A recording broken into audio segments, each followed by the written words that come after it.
আমি তো 10 বছর ফেসিবাদের রোষানলে পড়ে নির্বাসিত ছিলাম, আয়নাগরে ছিলাম, মৃত্যুর মুখোমুখি ছিলাম। আমাদের তো আর কোনো পরীক্ষা দেওয়ার প্রয়োজন আছে বলে মনে করি না জাতির জন্য। বাকি যে সময়টুকু আল্লাহ রাব্বুল আলামিন দেন জীবনের, সেই সময়টা এই জাতির জন্য, এই দেশের জন্য, মানুষের জন্য আমরা ব্যয় করতে চাই। এখন আমাদের সবার উচিত পতিত ফেসিবাদের বিরুদ্ধে আমাদের বিভিন্ন রকমের তথ্য সমৃদ্ধ সংবাদ প্রকাশ করা।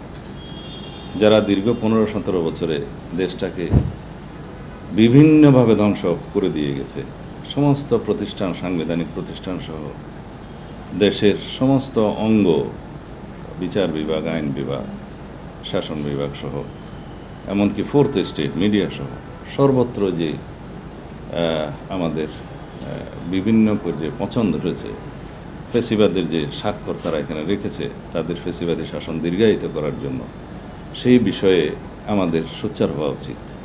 আমাদের এখন অগ্রাধিকার সেটা। আমরা যেন মনোযোগ দিই যে যেমন যারা গুম, খুন, অপহরণের সাথে জড়িত ছিল, যারা আয়নাগরের সাথে জড়িত ছিল, যারা ফেসিবাদের শাসন ব্যবস্থাকে দীর্ঘায়িত করার জন্য বিভিন্ন স্তর থেকে যারা সহযোগিতা করছে, তাদের মুখোশ উন্মোচন করি। তাদের কেউ কেউ হয়তো গ্রেফতার হয়েছে, কিন্তু আমি যতটুকু এখনও পর্যন্ত, আপনারা আমার চাইতে ভালো জানেন, তাদেরকে যথাযথভাবে ইন্টারোগেশন করা হচ্ছে না। আজ পর্যন্ত কোনো গুমের রহস্য উন্মোচন করা যাচ্ছে না। আজকে এই সরকার দায়িত্ব নিয়েছে, প্রায় কতদিন হলো, মাসখানেকের কাজ, আজকে প্রায় 20-25 দিন মতো হলো। এখানে আমাদের সবচেয়ে গুরুত্বপূর্ণ এবং অগ্রাধিকারের যে কাজটি ছিল, যে দেশবাসীর আকাঙ্ক্ষা ছিল যে আমরা যেন গুম, খুনের যেই আস্তানা, সেগুলো খুঁজে বের করি। এনজিওর কিস্তি প্রথমবার বিকাশ পেমেন্ট করলেই 20 টাকা ইনস্ট্যান্ট ক্যাশব্যাক। যারা বিগত 15-17 বছরে ফেসিবাদের রোষানলে পড়ে যারা জোরপূর্বক অপহরণ হয়েছে, এনফোর্সড ডিসঅ্যাপিয়ারেন্স যেটাকে আমরা বলি, তাদেরকে খুঁজে বের করি। তাদের এই কর্মকাণ্ডে কারা সহযোগিতা করেছে, সরকারি পর্যায় থেকে বিভিন্ন বাহিনী, বিভিন্ন গোয়েন্দা সংস্থা, তাদেরকে আমরা মুখোশ উন্মোচন করি। এবং যারা এই পর্যন্ত গুমের শিকার হয়ে জীবিত থাকতে পারার মতো সৌভাগ্য অর্জন করেছে, তাদের কাছ থেকে আমরা তথ্য নিয়ে জানার চেষ্টা করি যে কোথায় কোথায় এই সমস্ত আয়নাঘর আছে। এগুলো আমাদের অগ্রাধিকার। ফেসিবাদের শাসন দীর্ঘায়িত করার জন্য যারা বিভিন্নভাবে এই রাষ্ট্রকে বিনষ্ট করেছে, ব্যবহার করেছে, বিচার বিভাগ সহ সর্বত্র, তারা কারা, তাদের বিভিন্ন অপরাধের বিবরণ আমরা প্রকাশ করি। এবং যারা বিভিন্ন পর্যায়ে সরকারি চাকরি থেকে রাজনীতির নেতার মতো আচরণ করে এই ফেসিবাদকে দীর্ঘায়িত করার চেষ্টা করেছে, বিভিন্ন বাহিনীর এবং বিভিন্ন ব্যুরোক্রেসির, তাদেরকে আমরা চিহ্নিত করি।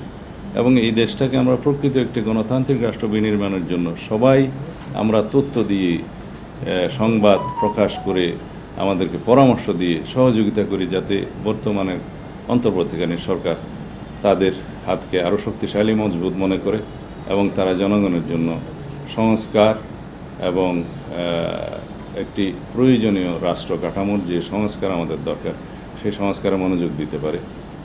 নিশ্চয়ই সংবাদপত্র এবং মিডিয়ার একটি ব্যাপক ভূমিকা আছে এই বিষয়ে। আমরা মনে করি যে সেই বিষয়ে আমাদের দৃষ্টি দেওয়া উচিত। ব্যক্তিগত পর্যায়ে এগুলো যা কিছু আমরা এগুলো পরিহার করলে আমার মনে হয় ভালো। আচ্ছা জেন্টলম্যান, এটা কি প্রায়োরিটি? আপনাদের বোঝা উচিত কেন এগুলোকে প্রায়োরিটি দিয়ে মনোযোগটা অন্যদিকে নেওয়া হচ্ছে। আমাদের প্রায়োরিটি হচ্ছে প্রয়োজনীয় রাষ্ট্রীয় কাঠামোর গণতান্ত্রিক সংস্কার এবং একটি সুন্দর সুষ্ঠু নির্বাচনের উদ্দেশ্যে এই জাতিকে, প্রতিষ্ঠানগুলোকে তৈরি করা। এটাই আমাদের প্রায়োরিটি। এবং ফেসিবাদের দোসর যারা ছিল, যারা ফেসিবাদকে টিকিয়ে রেখেছে দীর্ঘদিন, তাদের মুখোশ উন্মোচন করা। আমি তো 10 বছর ফেসিবাদের রোষানলে পড়ে নির্বাসিত ছিলাম, আয়নাগরে ছিলাম, মৃত্যুর মুখোমুখি ছিলাম। আমাদের তো আর কোনো পরীক্ষা দেওয়ার প্রয়োজন আছে বলে মনে করি না জাতির জন্য। বাকি যে সময়টুকু আল্লাহ রাব্বুল আলামিন দেন জীবনের, সেই সময়টা এই জাতির জন্য, এই দেশের জন্য, মানুষের জন্য আমরা ব্যয় করতে চাই। আমরা যে চাই না এরকম কোনো কথা কেউ বলেছে, বিএনপি বলেছে বা অন্য কেউ বলেছে, অবশ্যই সকল রকমের অনাচারের আমরা সুবিচার চাই।